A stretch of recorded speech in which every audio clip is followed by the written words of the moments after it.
This is the news on top of the hour. Live from our studio in Georgetown. Kaieteur Radio, 99.1 FM.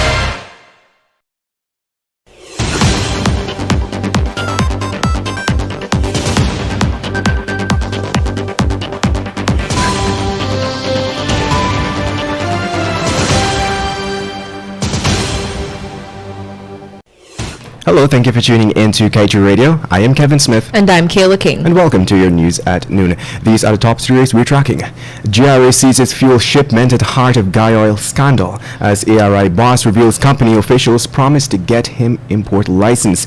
81% of persons murdered for a year were males. And gas to shore project has merit, but studies must come first, says TNT energy expert. Meanwhile, EPA holds public hearing over proposed COVID waste treatment plant. Stay tuned to stay informed.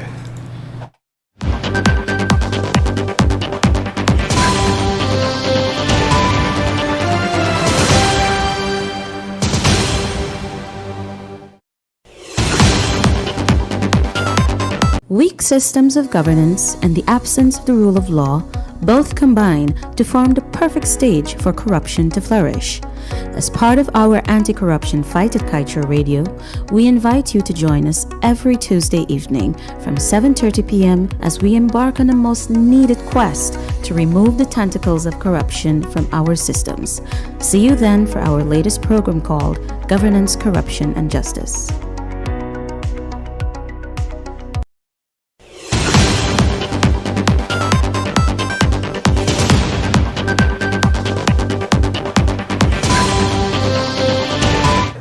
Welcome back. GRA on Friday seized a shipment of fuel at the center of a scandal at state-owned Guy Oil.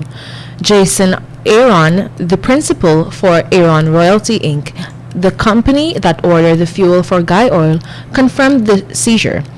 He also admitted that the company does not have an import license for fuel, but claims he did not bring the fuel into Guyana's waters as per agreement with Guy Oil officials. Aaron explained that under his verbal agreement with the entity's officials, Guy Oil was supposed to send their pilot ship to escort the vessel from international waters on arrival. This did not happen, the ARI boss explained.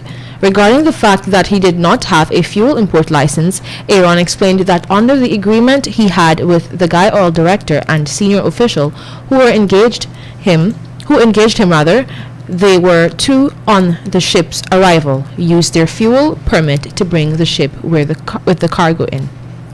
Meanwhile, the Guyana Police Force has boasted a significant decrease in homicide cases for the year, with recent stats showing male victims outnumbering female victims at a rate of 4-1. The police force from January to now has reported a total of 37 homicides, and out of this, 30 or 81% were males. This means that 81% of the persons slaughtered in 2021 were male. A significant amount of those slain in 2020 were women, but the amount of men killed stood way over 50%. Some of the names of males killed for the year so far are Odingo Anthony Haywood, Kemraj Sukna, Trevor Alfred, and Darren Harris. Now let's tell you, Trinidadian energy expert Anthony Paul is of the firm view. While the government of Guyana's intention to bring gas to shore is certainly with merit, studies rationalizing the project must be done in advance. During an exclusive interview, Paul noted that Guyana has approximately 12 trillion cubic feet of gas. Given that gas accounts for approximately 20% of the discovered resources in the Stabroek block, totaling 9 billion oil equivalent resources, Guyana has three choices: burn it, bury it, or monetize it. Since burning it is not the preferred option and burying it avoids numerous opportunities for earning foreign exchange and expanding Guyana's development potential, the obvious route is monetizing it. And now let's tell you, a decision to erect a waste treatment facility to support the oil and gas sector is being challenged by some residents of Coverton, East Bank Demerara, and the EPA has since responded and has agreed to host a public hearing today on the matter. According to the agency, its Environmental Assessment Board will be conducting the public hearing at the Soesdijk, East Coverton, NDC. The board will be looking into the appeal submitted against the Global Oil Environmental Services construction and operation of a waste treatment facility. That facility is intended to transfer storage, treatment and disposal of exploration and production waste from the oil and gas storage.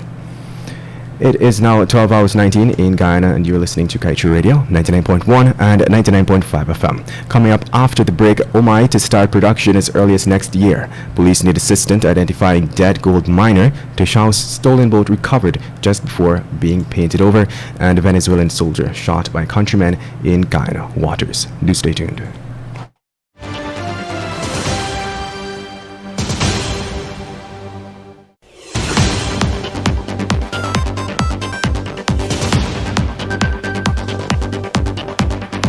Guyana, please join me on the Glenn Lal Show, 99.1, 99.5, Kaieteur Radio, every Monday, Wednesday and Friday, 7:20 p.m. and a rebroadcast of the next day at 11 a.m. just in case you miss that program.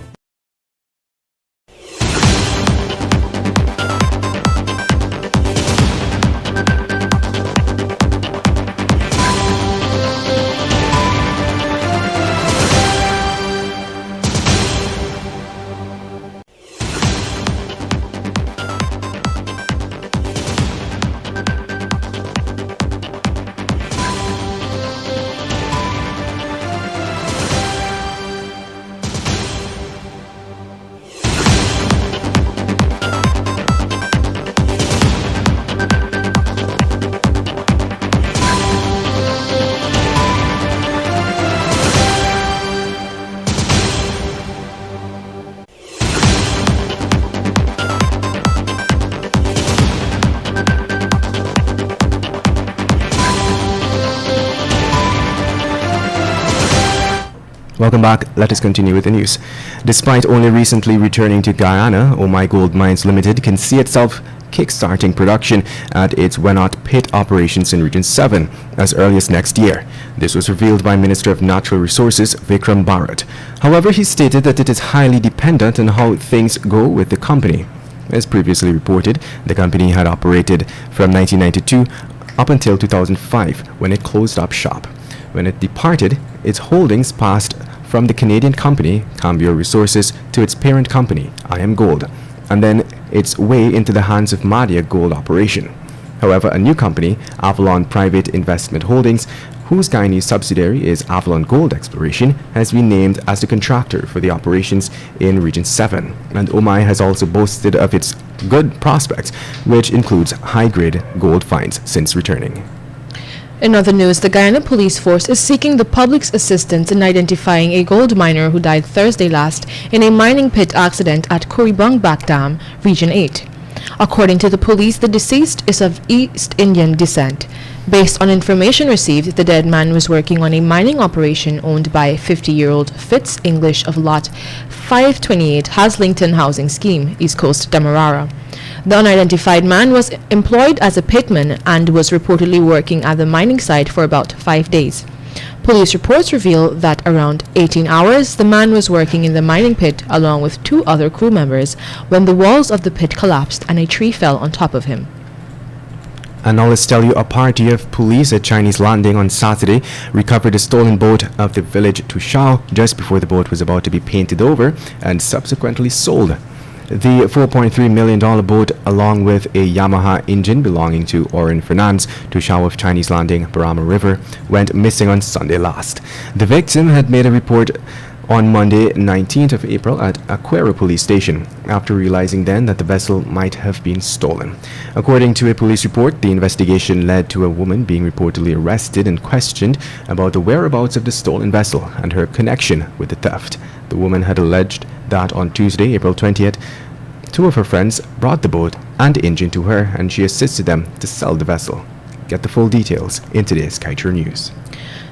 The Guyana Police Force is currently investigating the shooting of a Venezuelan soldier in Guyana's territorial waters near Imbotero, Region 1, located within the Guyana-Venezuela border. The wounded soldier is 28-year-old Lieutenant Edmundo Luis Berti Garcia. The shooting reportedly took place around 14 hours on Saturday and was perpetrated by two Venezuelan nationals.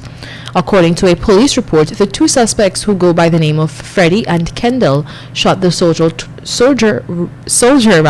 twice to his body before fleeing into Venezuela. The injured soldier was subsequently rescued out of his boat in the river by spirited Guyanese citizens and taken to the Mabaruma Hospital, where he received treatment for his wounds. And now we move on to our COVID-19 update. According to Worldometer, the number of worldwide coronavirus cases has reached 148.1 million, with deaths at 3.1 million and recovery cases at 125.7 million. And locally, Guyana has seen 12,703 cases, with total deaths at 284 and recoveries at 10,786.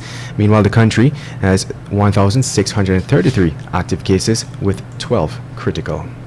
And on that note, we now head over to the page 7 of the Kaieteur News that is dedicated to being blunt. Today, the Vice President, Bharat Jagdeo, will be hosting an engagement with senior media persons on the issue of the Gas to Shore project. It is unfortunate that this was not done before, and only after continuous pressure, particularly from this media house. Transparency should not come after such duress. And with that, we've come to the end of today's News at Noon.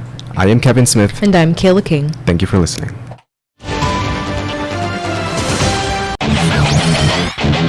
Want value for your advertising?